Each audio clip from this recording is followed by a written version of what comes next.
ملت ابراہیم تھے اور ان کی جو طریقہ کار ان کا تھا، ان کی جو رسالت تھی اس کے کیا تھے، مبلغین تھے، وہ موجود تھے. اب اللہ نے ان پر احسان کیا کہ رسول کو مبعوث کیا، اور رسول کو اللہ نے مبعوث کیا. چونکہ یہ ایک بحث ہے، کبھی میں نے شاید یہاں بحث کی بھی ہو کہ ہدایت منصب الہی ہے، توجہ بتا دیجیے، رسالت منصب الہی ہے، نبوت منصب الہی ہے، خلافت منصب الہی ہے. اب جب خدا ہادی بناتا ہے، توجہ بتا رہی ہوں، خدا جب ہادی بناتا ہے تو حفاظت بھی خدا ہی کرتا ہے. توجہ بتا رہا ہوں، قرآن ہدایت ہے.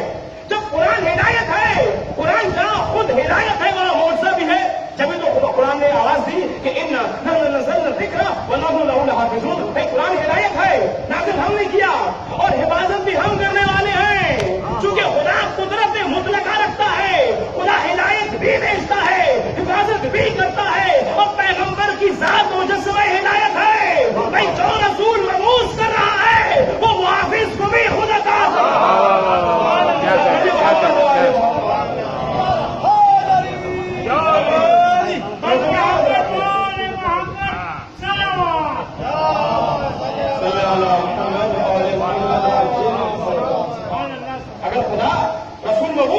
ہے. اذ بعث فیہم رسولا، کہ اللہ نے کیا کیا، رسول کو مبعوث کیا تو رسالت کی حفاظت بھی خدا کر رہا ہے. یعنی حقیقت میں محافظ خدا ہے. ہم قرآن کا محافظ خدا ہے، ہم رسالت کا محافظ خدا ہے، ہم ولایت کا محافظ خدا ہے. میں کہوں محافظ خدا ہے، حفاظت ابو طالب. اگر محافظ خدا ہے تو حفاظت ابو طالب ہے. کہ کس طرح سے پیغمبر کی حفاظت کی اور کس طرح سے ہر مقام پر اپنے آپ کو آگے رکھا اور پیغمبر کو پیچھے رکھا. یعنی خود اپنے آپ کو قربان کیا، خود مسائب اور مشکلات برداشت کی.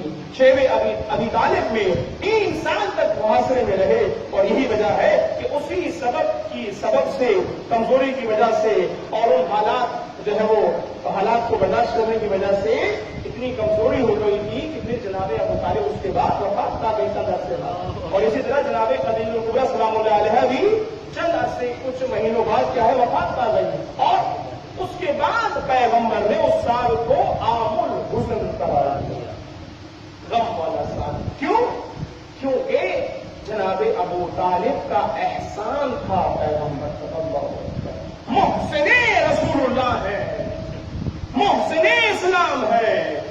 جو رسول پوری کائنات کا محسن ہے، اگر اس کے کوئی محسن ہے تو وہ ابو طالب. یہی وجہ ہے. اب میں نے عرض کی کہ جب آج صاحب کی موجودگی میں عرض کر رہا ہوں کہ جب خدا رسول کو مبعوث کرتا ہے، حاجی کو مبعوث کرتا ہے تو حفاظت بھی خود کرتا ہے. اور اس کی دلیل کیا ہے کہ ذرا محترم کہ 2 چیزیں ہوا کرتی ہیں کہ جس کے ذریعے سے ہدایت ممکن ہے.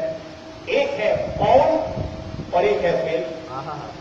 اب پیغمبر کی عظمت اور مقام اللہ اکبر، میں کہوں جتنے بھی فضائل پیغمبر کے بیان کیے جائیں وہ کم ہیں، مگر اگر اس پیغمبر کو پروان چلانے والی کوئی ذات ہے تو وہ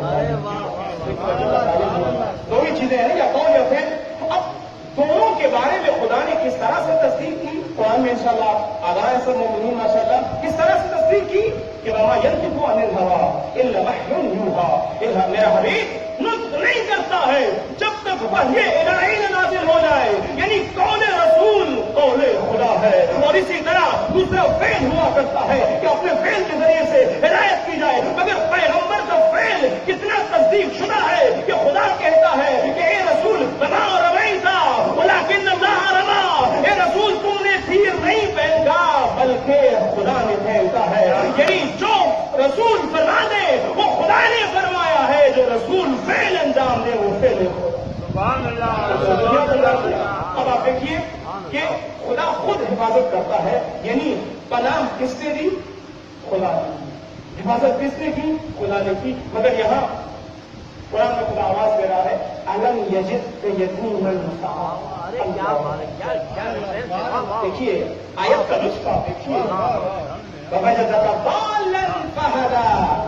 اللہ اکبر. اے رسول ہم نے تمہیں یقین پایا علم سے یہ یقین صحابہ بس ہم نے تمہیں پناہ دی. بھائی توجہ کا تعلق ہوں پناہ تمہیں ہم نے دی. میں نے عرض کیا نا یہ شروع جو میں نے بات جہاں سے شروع کی کہ ملکیت خدا کے لیے ہے, ملک خدا کا ہے, قدرت خدا کی ہے, حفاظت خدا کی ہے, سارا نظام خدا کا ہے. اس کائنات میں جو بھی ہے وہ اسباب ہے, مصدق الاسباب خدا کا. یعنی حقیقت جو فیض ہے, جو فیاض ہے اس کائنات میں, جو مؤثر ہے اس کائنات میں, وہ خدا کی ذات ہے. پناہ بھی وہی ذات دے رہی ہے, تمام نعمتیں بھی وہی ذات دے رہی ہے, اور ہمیں اگر کوئی نفع پہنچا رہی ہے تو وہی ذات پہنچا رہی ہے. اب خدا نے آواز دی کہ ہم نے تمہیں پناہ دی, یعنی خدا کہہ رہا ہے کہ حفاظت تمہاری ہم نے کی, ہم نے تمہیں یتیم پایا, پناہ تمہیں ہم نے دی. مگر میں کہوں تاریخ گواہ ہے کہ دیکھو اگر پناہ کسی ذات نے دیا ہے تو وہ ابو طالب کی ذات ہے. یعنی کیا مقام ہے, کیا رفعت ہے, کیا عظمت اور بلندی ہے کہ عمل ابو طالب کا ہے. خدا کہتا ہے پناہ تمہیں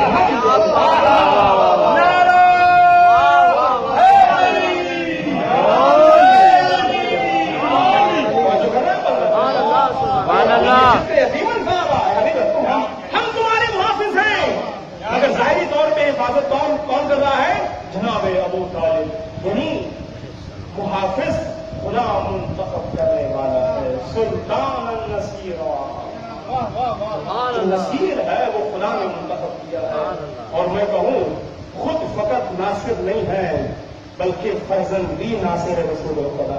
تاریخ عبداللہ نکل کر کے آگے بڑھوں کہ روایات میں لکھا ہے کہ جناب ابو طالب علیہ السلام اس اتنے حساس سے پیغمبر کی حفاظت کے لیے کہ ان کا بسترا اپنے بسترے کے ساتھ جو ہے وہ رکھا کرتے تھے اور بچایا کرتے تھے تاکہ رات کو کوئی آ کر پیغمبر کو نقصان نہ پہنچائے. اتنے جو ہے وہ حساس تھے اس معاملے میں کہوں کہ خود جناب ابو طالب بھی رسول کا بستر اپنے بستر کے ساتھ بچھایا کرتے تھے. مگر فرزند ایسے ہیں کہ اگر بستر رسول پر سو جائیں تو کوئی پہچان نہ پائے کہ نبی سو رہے ہیں یا علی سو رہے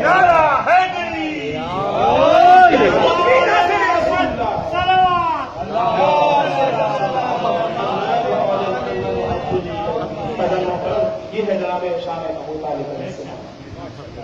آخری بات اور پھر بیوی کے حوالے سے چند جملہ کا سہمت کروں. وہ یہ کہ بہت سے لوگ جناب ایمان کے حوالے سے بات کرتے ہیں جناب ابو طالب علیہ السلام کی, مگر میں کہوں کہ ایمان کی دلیل پیش کرنا شاید توہین ہے. کیونکہ جس گھر میں ایمان پلا ہو,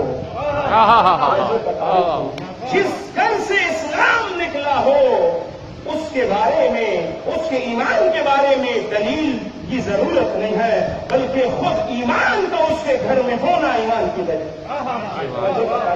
خود ایمان کا اس کے گھر میں ہونا, خود اسلام کا اس کے گھر میں ہونا. بلکہ میں کہوں کہ جناب ابو طالب کون ہے؟ ان کے والد محترم ہیں کہ جو کل ایمان, اگر کسی کی فکر ہو تو اپنے ایمان کے ہو. بھائی جو والد محترم کل ایمان ہو اس کو کیا مشکل ہے, بلکہ وہ یہی دلیل ہے کہ وہ صاحب ایمان ہے. بس یہی وجہ ہے کہ جناب ابو طالب علیہ السلام محسن اسلام ہے.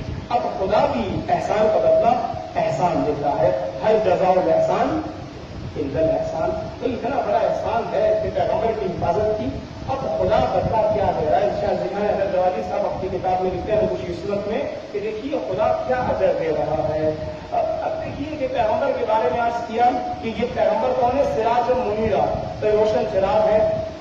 اور چراغ بچہ کیا ہوتا ہے؟ گھر کا چشم و چراغ ہوتا ہے. جس سے گھر روشن ہوتا ہے وہ بچے گھر میں ہوا کرتے ہیں. اب خدا کہہ رہا ہے کہ محمد ہمارا چراغ ہے. بھائی توجہ کا طالب ہوں, محمد چراغ ہے, خدا کا سراج منیرہ. اور روشن کہاں ہو رہا ہے؟ روشن ابو طالب کے گھر میں ہو رہا ہے. بھائی توجہ کا طالب ہوں, چراغ خدا کا ہے, روشن ابو طالب کے گھر میں ہو رہا ہے. اب خدا نے کہا اے ابو طالب احسان کا بدلہ احسان ہوگا. جب چراغ تمہارا ہوگا تو گھر ہمارا.